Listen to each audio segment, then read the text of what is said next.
Hi there, Slow Down Society. Let's talk podcasting. Have you ever wanted to start a podcast of your very own? I wanted to alert you that Riverside.fm is the leading podcast and video creation platform. It's just as easy to use as Zoom. And trust me, I am not techie. I think we all know that. But this is super easy to use, and they even have a mobile app. Also, a super crazy cool feature about Riverside.fm is that after you record, you can easily grab clips and sound bites to share across your social media channels. If you're ready to plunge into the fun and exciting world of podcasting, you really can't go wrong with Riverside FM. Use the promo code SHIPIT, that is SHIPIT, for an immediate 30% discount on your first 3 months. Okay, back to the episode. You are listening to the Slow Living Podcast, and I'm your host, Stephanie O'Day. What if I told you that you could truly have the life of your dreams, the life you've always wanted, one filled with abundance, joy, and a sense of purpose? It's absolutely possible, and I see it each and every day with my coaching clients. It all starts with learning how to slow down. You deserve to live the life you've always dreamt about. Let's get started.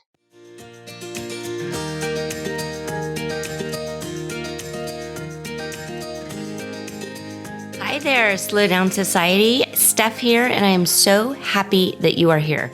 We are going to go over steps 2 and 3 of what are needed to take in order to live a slow life.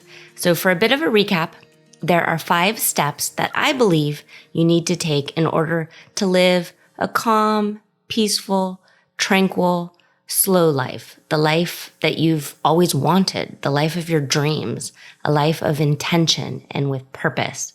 And so there are 5, and the first one is to declutter everything. And we talked about that in the last episode. And what I mean about declutter everything is to just be mindful and pay attention. What is working in your life? What isn't? For a lot of people, when we talk about decluttering, we're talking about the actual physical things within your home. When you walk into a room, do you feel calm? Or do you feel like there's so much stuff there that the walls are kind of closing in on you and you don't feel at peace and your stuff is actually kind of talking to you? There's been studies that show that some people who are kind of highly sensitive, who are just, they actually feel the vibrations of the things and they get a little overwhelmed. I know for me, when I walk into Costco or when I walk into a super crowded mall with tons and tons of stimulation, I actually feel kind of anxious. I don't feel calm. I feel a little frenzified. Thank goodness for online shopping because it's not fun for me in any way to have that sort of frantic feeling. And so I try to maintain the space in my home and maintain the space on my desk and just with the people around me. And so I want you to take the time and just sort of declutter all of the things that aren't working for you. So that's step 1. So step 2 and step 3 are what we're going to talk about today.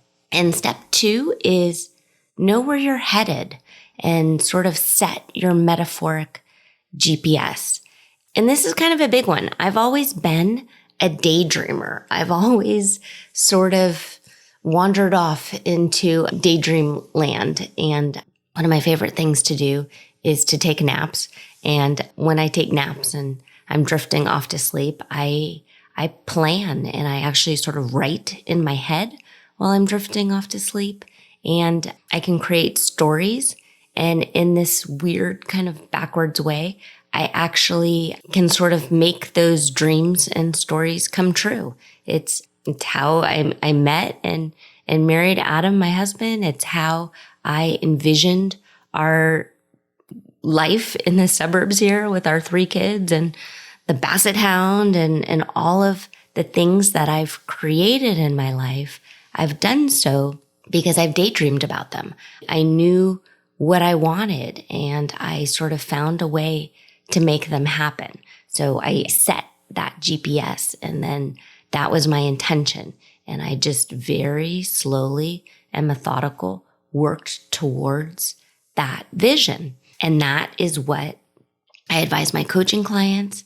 And in the Simple Shortcuts to Peace course, STP, Shortcuts to Peace, I talk to the people, and I'm like, you have to know where you're going. You have to know the why and what you're moving towards. When we're in school, everything's kind of laid out for us. We don't get to pick the curriculum, and we don't get to pick the steps taken to get through that curriculum. We're just trying to get to the end goal, and whatever that is, finishing the class, graduating high school, graduating college, getting a degree. Somebody else has set that path, and you're just sort of on it, and you don't really get a say in the timeline or how you're going to go about making your way through these steps. But what's fun about being a full-fledged adult is you get to decide, and you get to set the GPS and continuously move towards that direction.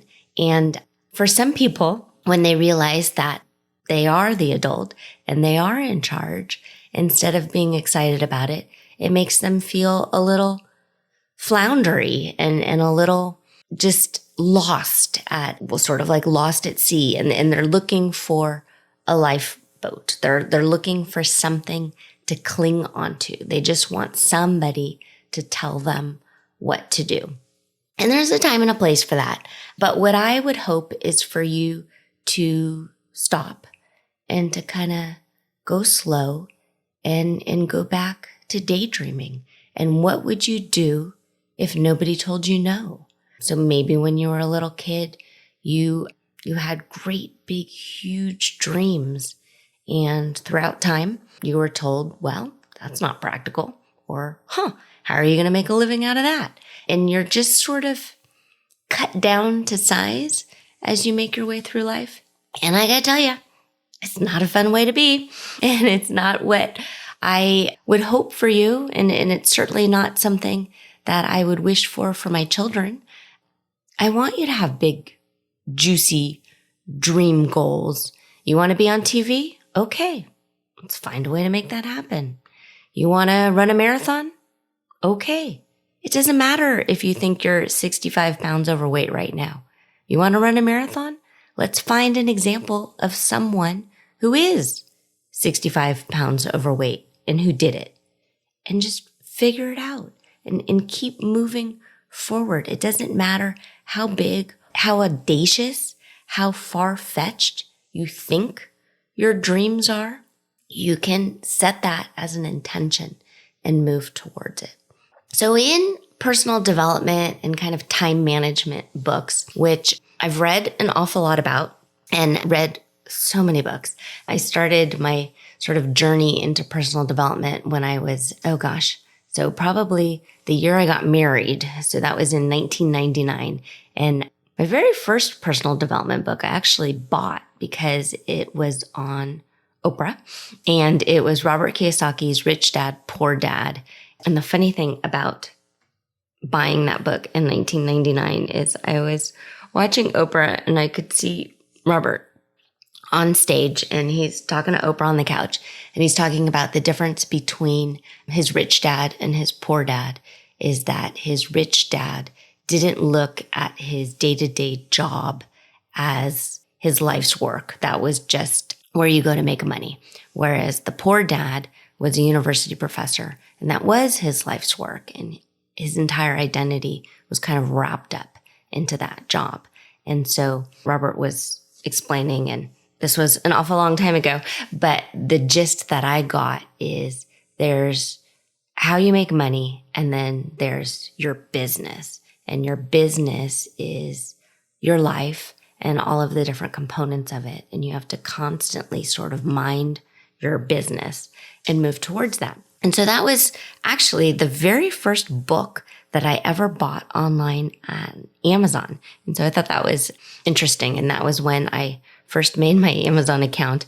And boy, that website sort of looked like Craigslist back in 1999. But anyway, where am I going with this? Okay, so where I'm going with this is the fact that I started reading these personal development books at a very young age, and I was trying to crack the code.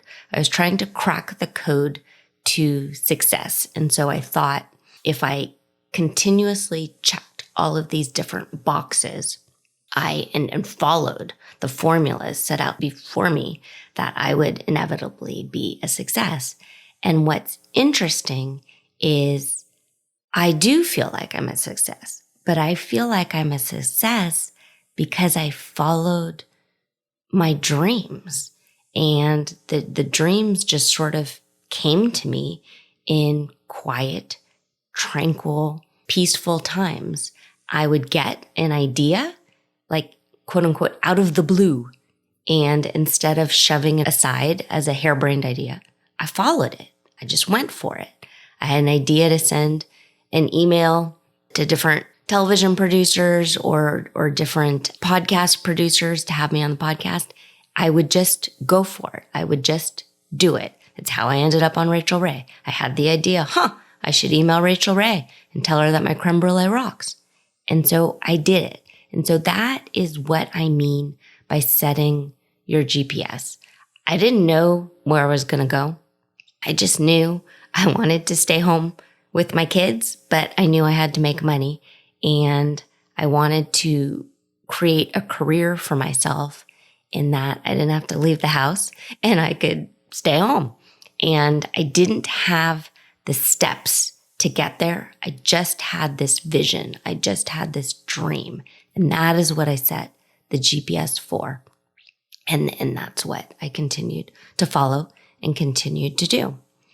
So the difference between setting your GPS and making a SMART goal. So if you've taken any business courses or read any time management books, they talk about SMART goals. And I honestly think SMART goals were made for businessmen and probably salespeople who are trying to create a very linear way for showing that they are meeting their targeted quotas in sales. I actually don't think SMART goals work very well when it comes to real life, because real life isn't a straight line. Real life is a zigzaggedy kind of path. And I look at it as like a cobblestone path or a stepping stone path. It is not a highway. That's hustle culture. And that's not a fun way to be, because when you don't meet these goals, these SMART goals. So SMART is an acronym. And while I do love acronyms, I don't particularly care for this one. So it's specific, measurable, achievable, relevant, and time-bound goals. The T, the time-bound, is what catches people up. Because if you haven't met your goal by whatever this arbitrary timeline is, then you've failed. You haven't succeeded at your goal. And I do not believe that in any which way, because the fact is, who cares? What does it matter? If your goal is to finish the marathon, finish the marathon. Does it matter to you how long it takes? It doesn't to me. My goal is to finish and to feel proud of myself. So once you're done, sure, then perhaps you can go back and tweak it here and there and fix the timeline. But don't beat yourself up and think you've failed. I've worked with women who have this kind of like arbitrary goal that they're going to lose 10 pounds by, 3 months from now to get into a dress at their cousin's wedding. They're doing all of these things and they're walking more. They started lifting weights. They're paying better attention to their diet, and they cut out sugar and alcohol, and they're doing all of these things. And they step on the scale when it's the day of the wedding, and instead of losing 10 pounds, they've lost 8 pounds. And instead of being immensely, incredibly proud of themselves for sticking with something for 3 months and making so many momentous changes within, they're bummed and they feel like they failed because they haven't lost 10 pounds. They've lost 8 pounds. And that isn't something that I want for you. I don't want you to feel that way. I want you to feel proud of yourself every little step on the journey. This is not a race. This is not hustle culture where you're going. And if you don't get there when you're supposed to, you've failed. No. So let's go back to the metaphor of the GPS. So let's say you're in San Francisco and you know you want to get to Austin, Texas. And it's going to take some time. And you're going to drive and you've got, I don't know, let's decide you've got this super cute white convertible with red leather seats, because I think that would be fun to drive. So you're in this convertible and you set the GPS and it tells you how long to get there and it tells you the most direct path. But while you're driving, you see some roadside attractions. And I'm just going to make these up because I actually have never driven to Austin, Texas from San Francisco, so I don't exactly know what's on the way. But so let's just go with this. But you see some sort of billboard and it's the world's largest ball of twine. And you think, that is a life experience I want to have.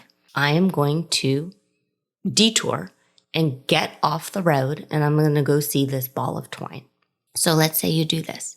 So what does your GPS do? Does your GPS say, you're no longer on the path, and then turn you around and send you back to San Francisco? No, it just simply recalculates and you get right back on the road and you start heading towards Austin. You take a detour to the Grand Canyon? Fine. You spend a couple other nights in this really great hotel that has a plushy pool and nice fluffy bathrobes? Fine. It's a journey, and I want you to enjoy the journey. It is not a race. So set your GPS, go towards it, and it'll take you as long as it takes you.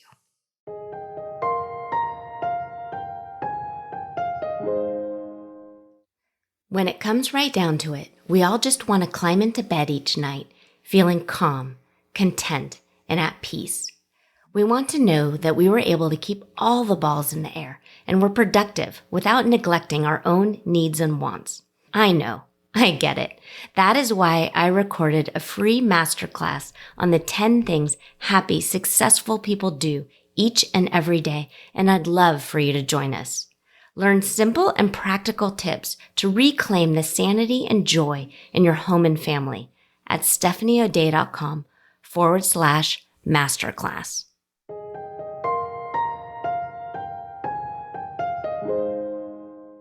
Okay, so let's move on to number 3. So again, there's 5 steps to slow living. Episode 2, we talked about step 1, which is to declutter everything. And then we just did step 2, which is to set your GPS. You've got to know where you're headed.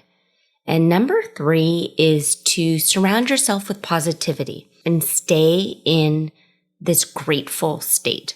So I think we've all heard the term an attitude of gratitude, and it sort of gets thrown around a lot. And I think we're at the point now where you kind of roll your eyes when you hear that because it just seems so silly. Like, yeah, I get it. My gratitude, and I need to stay in a grateful state, and I need to write down in a gratitude journal, and people sort of poo-poo it because it seems like there's no way that could actually work. But I'm going to tell you, it actually works. And the feeling of staying positive is something that nobody can take away from you. It can be a horrible stormy day and you can, stub your toe, the coffee pot breaks. All of these things can go bad and you can dwell and you can be annoyed and you can relive this annoyance over and over again and share it with everybody you come in contact with. Share it with the neighbor down the street while you're walking the dog. Share it with the checker at the grocery store. And you can essentially relive this bad day all day long. You can relive this bad day for the next week or the next month or for years. There are people, and I'm sure you've met them in life, who are in a perpetual negative funk. And it's not a fun way to be. And it's not something that I would like you to live and have that experience. And I think we should do a tiny bit of a disclaimer here in that I am absolutely not a therapist in any way. I'm a life coach, and I've taken classes on coaching, and the down and dirty difference between a coach and a therapist is a therapist helps you get over trauma and past things that have gone wrong, whether or not you did it yourself or they were done to you. And if you are in a funk that you truly cannot get out of, that you can't talk yourself out of in any way, then absolutely go see a therapist. Go fix what needs to be fixed from your past in order to heal and move on. And then what coaches do is they move you forward and they help you chart out where it is you want to go. So we had talked about planning your metaphoric GPS and setting your GPS. And that is what a coach does. So step 3 of slow living is to stay in a positive state as much as you can and surround yourself with positivity. So when you wake up in the morning, what is the first thing that you do? For many people, they grab their phone and they start scrolling and they start looking at all of the things they missed while they slept. And I would like to ask you not to do that anymore. Why are you scrolling? Why are you starting your day on somebody else's terms? There's really no reason to invite all of your Facebook friends into bed with you. That's weird. So just stop. If you use your phone as an alarm, set the alarm, but then put it far away. Put it on the other side of the room. Put it in the bathroom so you can hear it, but you have to actually get out of bed in order to go turn it off. Not only will you probably keep yourself from hitting the snooze button over and over and over again, but you have started your day on your terms. Turn the alarm off and then go do the things that you want to do, that you have decided beforehand. I'm going to go do some yoga. I'm going to empty the dishwasher while the coffee pot brews. You have decided and you are taking decisive action versus being reactionary. And when you immediately start scrolling the phone or flipping on the news or anything that isn't coming from your own brain, you are reactionary. So I do like positive mantras. I like affirmations. I get it. It can be a little woo for some, but start your day by thinking positive thoughts. And if you are ingesting, by ingesting positive things, read an uplifting book, make yourself laugh, but don't try to catch up with all of the bad things that are happening in the world, because they're still going to be there. You will find a way, but it doesn't need to be first thing in the morning. Also, when it comes to staying in a positive state, you may need to go back to step 1, which is declutter. And if there are people in your life who are constant negative Nellies, you may need to either declutter them or create some boundaries and sort of pay yourself first and serve yourself before allowing them to kind of drop you down a peg. I'm sure we all have a friend or a neighbor or acquaintance in our life where it doesn't matter what the weather is, that person is going to find something to complain about. Oh, it's a beautiful sunny day. Yeah, well, have you heard about global warming and it's just going to get hotter and hotter? Yes, global warming is a real thing, but it doesn't mean that you need to talk about it and share it in every single conversation. It's okay to enjoy the glorious sunrise. It is okay to feel the sprinkles of dew and fog on your cheeks in the morning. And yes, sometimes the fog is so thick that you can't see across the street. But also, how magical is that? How fun is it? You don't know what's there in the fog. Walk through it. Go see. Find a tiny bit of spark of joy in that you're chasing and going and be childlike and have fun. If you're in this sort of funkity funk place at times and you're having a hard time, one of the best things you can do is to go slow and stay present by kind of narrating your life. And so you're not allowing your brain to go down into negative rabbit trails, but you are stating, and sometimes it's even stating out loud, I am walking to the kitchen. I am opening the kitchen cabinet. I am looking for this coffee mug. Oh, this is kind of a cool coffee mug. I bought it last year on a trip to Seattle. I am pouring the coffee grounds into the coffee pot. And so that's a very methodical way to stay in the present, but it is one of the best ways to kind of retrain your thoughts from going down that negative rabbit hole. Okay?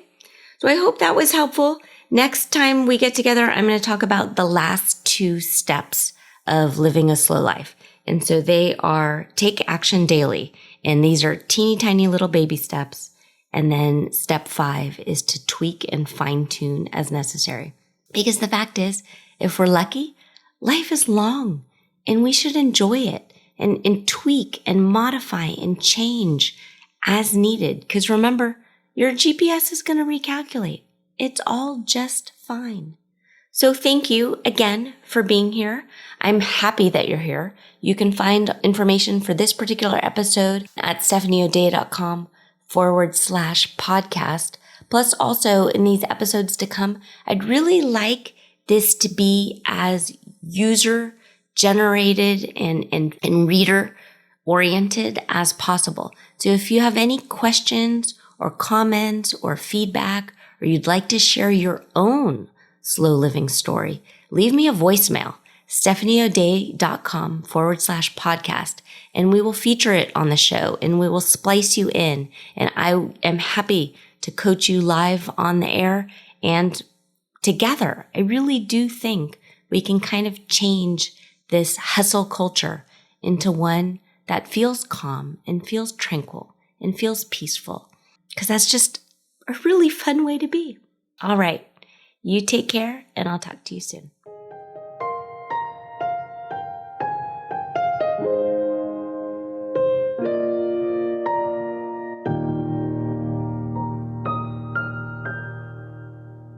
Do you have a slow living story to share? Leave me a voicemail at stephanieodea.com/podcast with any questions, comments, feedback, or testimonials, and I will be sure to include it in an upcoming episode. Also, if you found value in this episode, please share it with your family and friends and subscribe through your favorite podcast provider. The more you share, comment, and leave positive reviews, the more people we can reach and share the slow living lifestyle and messaging. Thank you, Slow Down Society, and have an absolutely wonderful day.